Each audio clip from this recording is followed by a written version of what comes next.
আসসালামু আলাইকুম রহমতুল্লাহ। সবসময় সমসাময়িক ব্যাপার নিয়ে আপনাদের সামনে কথা বলি, জনগণের নিয়ে কথা বলি।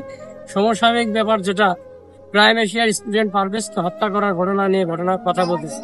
এখানে সামান্য ইস্যু নিয়ে কথা, একটা ছেলেকে হত্যা করা হয়েছে, যেখানে ভালোবাসা নিয়ে সামান্য একটা হাসি নিয়ে একটা লোকদের হত্যা করে দেওয়া হয়েছে। কারণ এই হত্যার পিছনে দেখতে গেলে দেখা যায় সামান্য একটা ব্যাপার, যে ব্যাপারটা নিয়ে তুচ্ছ একটা ব্যাপার যদি একটা গ্রুপ ছাড় দিত তাহলে এই হত্যাকাণ্ড ঘটতো না, একজন মায়ের কোল খালি হতো না।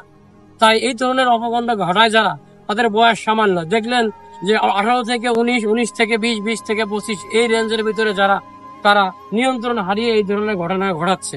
আর এই ধরনের ঘটনা যখন ঘটায় চলে যাচ্ছে, তখন তার পারিবারিক বুঝতেছে এত ধরনের ঘটনা কিভাবে ঘটবে।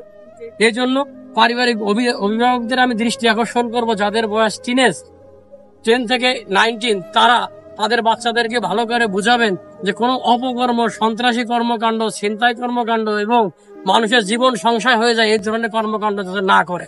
কারণ একটা ছেলে শিক্ষিত হয়েছে, শিক্ষিত হওয়ার পরে ভার্সিটিতে গেছে, কলেজে গেছে, সেই ছেলেটা যদি একজন লোকের জীবন সংশয় হয়ে যায়, তার মানে সে সুশিক্ষায় শিক্ষিত হয় নাই। আর সুশিক্ষিত হয় নাই বলে একজন লোককে হত্যা করছে।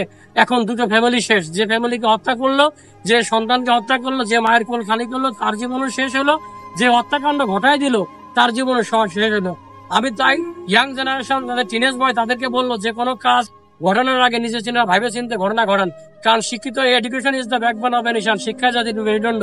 শিক্ষিত লোক এই ধরনের কাজ কখনোই করতে পারে না। শিক্ষিত লোক এই ধরনের গ্যাঞ্জামে জড়াইতে পারে না। অশিক্ষিত লোক হলে একটা কথা থাকে।